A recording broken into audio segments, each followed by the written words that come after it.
আসসালামু আলাইকুম guys, welcome to farming explorer. এখন আপনাদেরকে আমি দেখাবো ছোট মাছের রেসিপি। তার জন্য আমি একটা পাত্রে তেল গরম করে নিয়েছি, তার মধ্যে দিয়েছি পেঁয়াজ কুচি, দিচ্ছি রসুন, দিচ্ছি লবণ, দিচ্ছি হলুদ গুঁড়ো, দিচ্ছি মরিচ গুঁড়ো, দিচ্ছি জিরা গুঁড়ো। সব উপকরণ একসাথে মিক্স করব এবং দিয়ে দিচ্ছি টমেটো পেস্ট।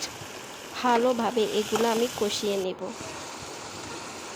দিয়ে দিচ্ছি 2টা আলু কুচি কুচি করে কাটা। ভালোভাবে মিক্স করব এবং কিছুক্ষণ জাল দেব। এরপর দিয়ে দিচ্ছি 2টা পটকা মরিচ, দিয়ে দিচ্ছি পানি। কিছুক্ষণ রেখে এবার মাছগুলা দিয়ে দেব। ছোট মাছগুলো সবারই প্রিয়, তাই না? আমারও খেতে খুব ভালো লাগে।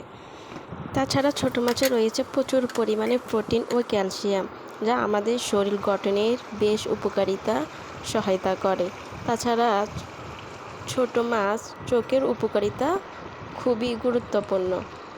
যাদের চোখের সমস্যা আছে তারা বেশি বেশি করে ছোট মাছ খাবেন। এই তো হয়ে গেল আমার ছোট মাছের রেসিপি। আল্লাহ হাফেজ।